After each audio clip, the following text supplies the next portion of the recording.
Hello everyone. तो पिछले कुछ लेक्चर से हम लोग नोडल एनालिसिस की बात कर रहे थे और हमने थ्योरी भी देखा, उसके ऊपर क्वेश्चंस भी करे और अब कॉन्फिडेंस आने लगा होगा। कॉलेज में जब होते हैं ना तो मेश हमारा सबसे प्रिय होता है, बट हम नोडल से थोड़ा भागते हैं। इस वजह से पहला जो एडवांस सॉल्विंग टेक्निक मैंने कराया, नोडल एनालिसिस कराया और उसके ऊपर अच्छे अच्छे क्वेश्चंस देखे, जिससे आपको थोड़ा कॉन्फिडेंस आया होगा और नोडल के प्रति थोड़ी नजदीकियां बढ़ी होगी। तो आपको कॉम्पिटिटिव एग्जाम्स में 99% केसेस में नोडल से ही सॉल्व करना है। हाँ, अगर कोई सेमेस्टर एग्जाम है आपको जहां पर बोला है कि नहीं आपको मेश लगाना है या फिर ये पर्टिकुलर मेथड से ही सॉल्व करना है, तो आपको उसी से सॉल्व करना पड़ेगा। कोई कन्वेंशनल एग्जाम हुआ तो वहां पर उसी मेथड से सॉल्व करना पड़ेगा। बट ऑब्जेक्टिव एग्जाम जितना भी होता है वहां पर आप कोशिश करिएगा ज्यादा से ज्यादा मेश लगाने नोडल लगाने का। ठीक है, अब चलिए बात करते हैं हम लोग मेश और लूप एनालिसिस की। इसके पहले मैंने जहां जहां पे मेश और लूप साथ में बोला है, बट मैं अब आपको एक चीज बताऊंगा कि एक छोटा सा डिफरेंस होता है मेश और लूप के बीच में, वो भी अभी यहां पे बताऊंगा आपको।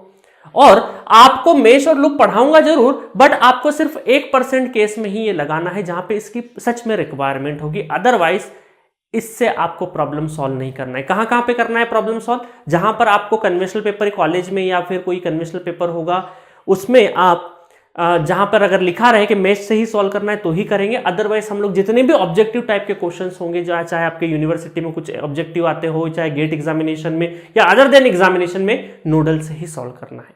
ठीक है, चलिए तो अब हम यहां पर पहले तो करते हैं बात कि दोनों में डिफरेंस क्या है। थोड़ी देर के लिए एग्जाम्पल बताता हूं। ये एक रजिस्टेंस है, ये एक नेटवर्क बनाते थे हम लोग, है ना, कोई सा भी एक नेटवर्क बनाते थे। यहाँ पर वोल्टेज V1, ठीक है, और ये मैं थोड़ी देर के लिए R1 R2 और इसको बोल देता हूं मैं R3 और ये वोल्टेज V2, ठीक है, R3। ये एक तरह का नेटवर्क है। अब मैं आपको अगर पूछूं कि बताइए लूप क्या क्या, कितने लूप होंगे इसमें, लूप बताओ, सारे पॉसिबल लूप्स बताओ, तो अब आप क्या बोलेंगे? सर एक तो ये लूप रहा नंबर 1, एक लूप ये रहा नंबर 2। डायरेक्शन आप अपने हिसाब से कुछ भी ले सकते हैं नंबर 2, अभी बताता हूं डायरेक्शन का भी मतलब बताता हूं, ठीक है, नंबर 2। और सर एक लूप ये रहा नंबर 3, ये भी आपका लूप है। अब मैं आपको बताता हूं, ये 3 आपको नजर आ रहे हैं लूप या मेश, अभी तक जो हम लोग लूप और मेश को एक ही बोलते थे, बट अब यहां से आपको बताता हूं इस एग्जांपल से, आपको जो सर्किट में सबसे स्मॉलेस्ट लूप दिखे, सर्किट के अंदर जो सबसे स्मॉलेस्ट लूप दिखे, उसको आप मेश बोल सकते हो, है ना। मेरी भी जबान फिसल रही है लूप और मेश में, है ना। तो आपको क्या करना है, जो सबसे स्मॉलेस्ट लूप है उसको क्या बोलते हैं हम लोग? मेश बोलते हैं। इतनी बात तय है। तो इसका मतलब है सबसे स्मॉलेस्ट, देखिए 1 and 2 ये सबसे स्मॉलेस्ट है। सबसे स्मॉलेस्ट बोलने का मतलब है कि उसके अंदर और कोई फर्दर लूप नहीं बन सकता। तो अब इन दोनों को हम क्या बोल सकते हैं? इन दोनों को हम लोग मेश या फिर लूप दोनों बोल सकते हैं। बट क्या थर्ड नंबर वाला जो दिख रहा है आपको, ये क्या स्मॉलेस्ट है? नहीं, इसके अंदर तो और 2 लूप है। तो इसका मतलब है कि जो थर्ड नंबर वाला है, थर्ड नंबर, उसको हम लोग मेश नहीं बोल सकते, वो सिर्फ और सिर्फ क्या है? लूप। इसका मतलब हम ये बोल सकते हैं कि मेश लूप हो सकता है, बट लूप मेश हो ये जरूरी नहीं है। कहीं पर होगा, कहीं पर नहीं होगा। ठीक है, तो एक छोटी सी डेफिनेशन मैंने यहां पे लिखी है कि mesh is a loop but it does not contain any another loop inside it. Mesh is a loop, है ना। देखिए मेश क्या है? एक लूप ही है, जैसे 1 है, फर्स्ट नंबर का है, इसके इनसाइड में कोई और लूप एग्जिस्ट कर सकता है क्या? नहीं कर सकता है। तो हम इन शॉर्ट में क्या बोलता हूं, जो स्मॉलेस्ट लूप है, जो भी स्मॉलेस्ट लूप है सर्किट के अंदर, वो सारे के सारे क्या कहलाते हैं? मेश भी कहलाते हैं। और जो स्मॉलेस्ट नहीं है, जो लार्जर है, जिसके अंदर इनसाइड एक आध लूप और बन सकता है, उसको हम लोग सिर्फ लूप बोलेंगे, मेश नहीं बोलेंगे। समझ में आ गया आपको लूप और मेश की कहानी? इस वजह से जब ये एनालिसिस करते हैं ना हम लोग, तो इसमें जब भी कोई गिवन सर्किट गिवन होता है हमें, तो हम लोग क्या करते हैं?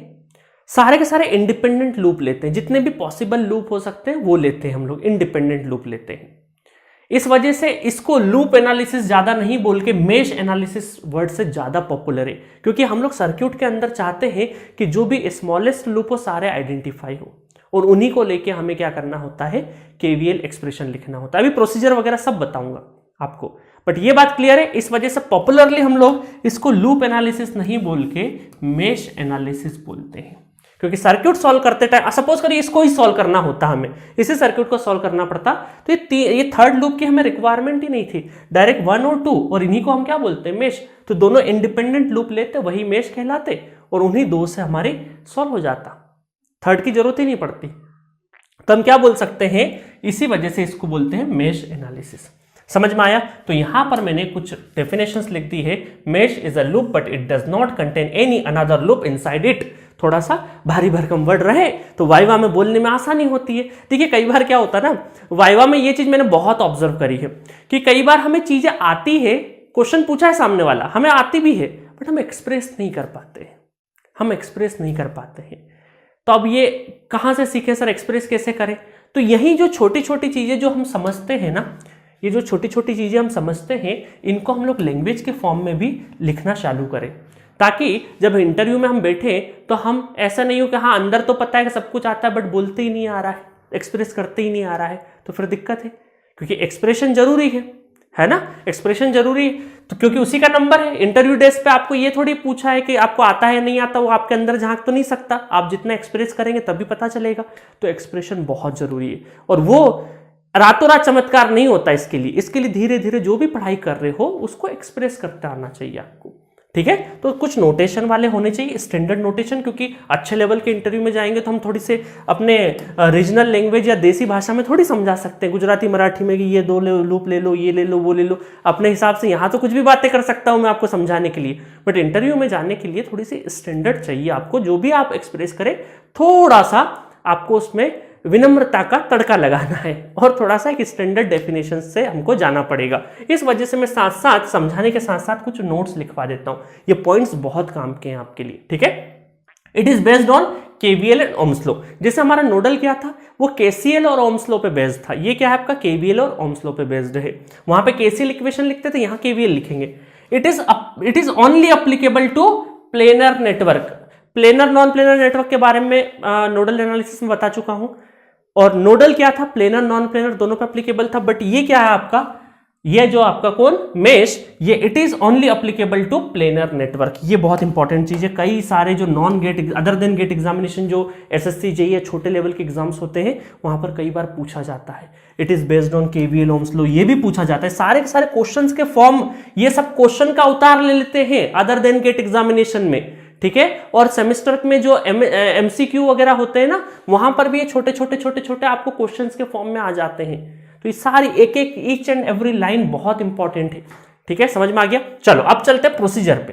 प्रोसीजर कैसे, जैसे हम लोगों ने प्रोसीजर देखा था नोडल एनालिसिस का, है ना, वहां देखा था ना हम लोग, आइडेंटिफाई द नोड्स, एक रेफरेंस नोड, एक नॉन रेफरेंस नोड, और फिर आगे की कहानी चली थी। सिमिलरली यहां पर आपको क्या करना है, पहला point, identify number of meshes in the given circuit. जो भी गिवन नेटवर्क होगा उसमें आपको मेश आइडेंटिफाई करना है। क्या, नॉट लूप, मेशेस आइडेंटिफाई करना है, ठीक है।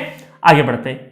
Give current direction in the mesh either clockwise और एंटी क्लॉकवाइज। जैसे हमने यहाँ पे करंट डायरेक्शन दी ना, अभी ये देखो इस एग्जांपल में करंट डायरेक्शन दी मैंने, तो यहां पर आपकी जो मर्जी हो वो करंट डायरेक्शन आप दे सकते हो, चाहे क्लॉकवाइज हो चाहे एंटी क्लॉकवाइज हो, कोई भी करंट डायरेक्शन दे सकते हो।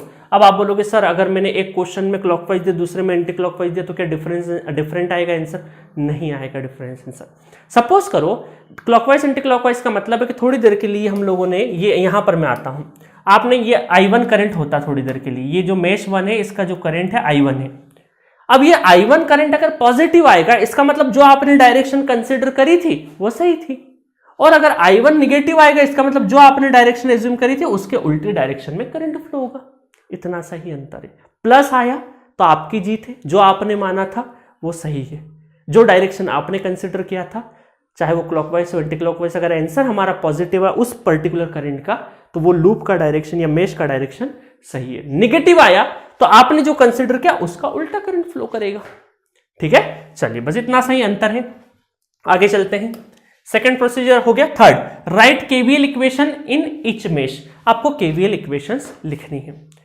फोर्थ नंबर है solve the equation to get a mesh और लूप करंट। जो भी लूप और मेश के जो करंट है आप इक्वेशन को सॉल्व करें, इक्वेशन बना ली, इक्वेशन को सॉल्व करेंगे, करंट की वैल्यू आ जाएगी। 2 लूप होंगे तो 2 करंट होंगे, 3 होंगे तो 3, 4 होंगे तो 4।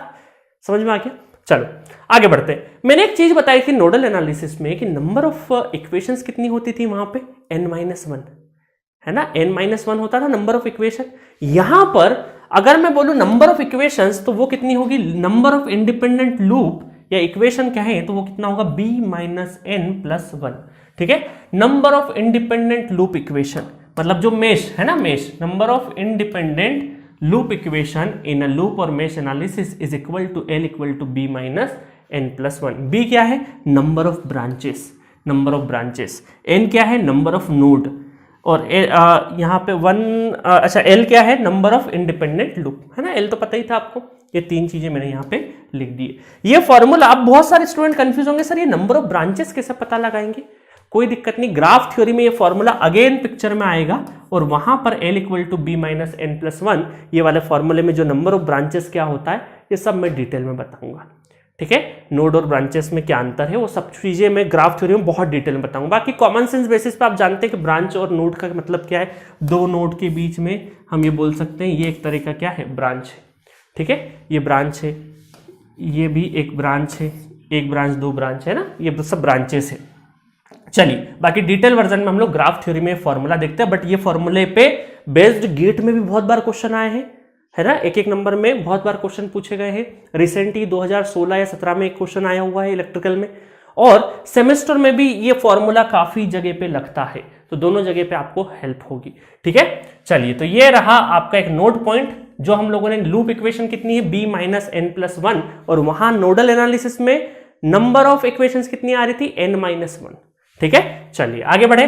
तो अब मैं क्या करूंगा, जैसे हम लोगों ने नोडल एनालिसिस में 3 केसेस लिए थे ना, case number 1, case number 2, case number 3, similarly यहां पर भी मेश एनालिसिस में भी मैं 3 केसेस लूंगा और तीनों केसेस से आपको पूरा डिटेल वर्जन समझाऊंगा मेश एनालिसिस का। तो 1 बाय 1 स्टार्ट करते हैं केसेस। तो चलिए एक एक करके सारे केसेस देखते हैं। सारे क्या, 3 ही केस है। तो केस नंबर 1 की बारी है, केस नंबर 1। ठीक है, इस तरह का एक नेटवर्क गिवन है आपको, और जो प्रोसीजर मैंने आपको सिखाया मेश एनालिसिस में वो अप्लाई करना है। ठीक है, ये क्वेश्चन चाहे तो आप नोडल एनालिसिस से भी कर सकते हैं, बट अभी मैं मेश सिखा रहा हूं, इस वजह से इस क्वेश्चन को मैं क्या करूंगा, मेश से सॉल्व करूंगा। पूरा सॉल्व करने की जरूरत नहीं, मैं सिर्फ आपको एक प्रोसेस बता रहा हूं। ठीक है, बाकी क्वेश्चंस करेंगे तो आपको सारी चीजें पता चल जाएगी। चलो स्टार्ट करते हैं। सबसे पहले आइडेंटिफाई करना आपको नंबर ऑफ मेशेस।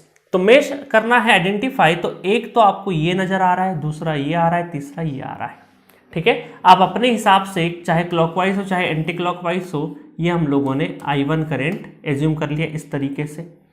सपोज करो इसमें मैंने यहाँ पर I2 करंट एज्यूम कर लिया। ये एक काम करो, उल्टा दे देते हैं ताकि और भी आसानी से आप, या एक काम करते हैं ऐसे ही कर देते हैं। ये हो गया आपका I2 करंट, और यहाँ पर ये हो गया आपका I3 करंट। ठीक है, कोई भी डायरेक्शन आप ले सकते हैं, चाहे क्लॉकवाइज हो चाहे एंटी क्लॉकवाइज हो, और आप चाहें तो इसको ऐसा नहीं लेके ऐसा भी कर सकते हैं, कोई दिक्कत नहीं। I3 ऐसा ले लिया, ठीक है, कोई दिक्कत नहीं। ठीक है, जैसा आपको लेना है। आप सोचोगे सर इसको मुझे ऐसा नहीं लेना है, इसको और उल्टा लेना, और उल्टा ले सकते हो, जैसा चाहे आप ऐसा ले सकते हो। मैं सिंपली आपको ये अभी हमने जो लिया था उसका उल्टा ले लेते हैं, ताकि और भी डिफिकल्ट रहे तो आपको आसानी रहेगी, ताकि मेरे अपोजिट, जितना अपोजिट करंट लूंगा ताकि आपको सारे टफ से टफ चीजें समझ में आ जाए। चलो अब स्टार्ट करें। आइडेंटिफाई कर ली। आइडेंटिफाई करने के बाद हम लोगों ने करंट की डायरेक्शन भी बना दी, चाहे क्लॉकवाइज एंटी क्लॉकवाइज जो मर्जी आए वो आप बना सकते हो। ठीक है, चलिए आगे चलते हैं। अब हमें क्या करना है, केवीएल इक्वेशन लिखना है। देखो ये हम लोगों ने प्रोसीजर लिखा था ना, प्रोसीजर में हम लोगों ने गिव करंट डायरेक्शन दे दी हमने, राइट केवीएल इक्वेशन। अब आपको क्या करना है, इस मेश में, हर एक मेश में क्या करना है, केवीएल एक्सप्रेशन लिखना है। तो अब सबसे पहले हम लोग करते हैं बात केवीएल एक्सप्रेशन किसमें है ना, किसमें, mesh analysis at 1, first number है ना, मेश वन में लिख रहे हैं। तो मेश 1 में हम क्या लिख रहे हैं, केवीएल लिख रहे हैं। केवीएल लिखने के लिए हमें सारे कंपोनेंट, बैटरी का तो वोल्टेज पोलरिटी रहता है, बाकी रेजिस्टेंस के अक्रॉस जितने भी बीच में रेजिस्टेंसेस आएंगे उनके अक्रॉस वोल्टेज की पोलरिटी और वोल्टेज की वैल्यू पता होनी चाहिए। ठीक है, अब देखिए इस सपोज करो पहले मेष में बढ़ते हैं आगे, तो 7 ये चलो इसका तो पोलरिटी है, उसके बाद इसका पोलरिटी क्या होगा। अब इस वाले 1 ओम रेजिस्टेंस में अगर एक ही करंट होता थोड़ी देर के लिए, I2 करंट नहीं होता, सिंपली I1 होता, तो हम क्या मान लेते, प्लस और, चलो 2 मिनट में कलर चेंज कर देता हूं ताकि आसानी रहे, प्लस और माइनस इस तरीके से कंसिडर कर सकते थे हम लोग। बट यहां पर आप कंफ्यूज हो जाते हैं कि सर इधर से I1 आ रहा है, इधर से I2 आ रहा है, मतलब एक 1 ओम रेजिस्टेंस में इधर से आपका करंट अपवर्ड जो डायरेक्शन में, डाउनवर्ड डायरेक्शन में जो करंट है वो आपका I1 है, और नीचे से आपका क्या आ रहा है, ऊपर से I1 नीचे से I2 करंट। 2 करंट आ रहे हैं, बट क्या किसी कंपोनेंट में 2 करंट ट्रेवल करते हैं क्या? नहीं करते हैं। इन दोनों करंट का जो नेट समेशन होगा, है ना, अगर एक ही डायरेक्शन में होगा तो सम होगा, दोनों डायरेक्शन में होगा तो माइनस होगा, और वो जो नेट करंट है वो फ्लो करता है एक्चुअल में। तो आपको क्या करना है, आपको एक चीज का हमेशा ध्यान रखना है कि आप कंफ्यूज हो गए कि सर अब ऊपर से भी करंट आ रहा है, नीचे से भी करंट आ रहा है, और आपने बताया था कि एक रजिस्टर में करंट हमेशा पॉजिटिव से एंटर करता है। वोल्टेज पोलरिटी कैसे आती है? किसी रेजिस्टेंस के अक्रॉस वोल्टेज पोलरिटी कौन डिसाइड करता है? उसके अंदर का करंट जहां से एंटर करेगा वो पॉजिटिव से एंटर करेगा, नेगेटिव से लीव करेगा, ये आपने सिखाया था। बट यहां पे आपने कंफ्यूज कर दिया कि यहां तो 2 करंट है, किधर से आ रहा है किधर से आ रहा है, माने किसकी, प्लस माइनस किसको फॉलो करे। तो आपको दिक्कत लेने की जरूरत नहीं है। जिसका भी मेश एनालिसिस लिख रहे हो,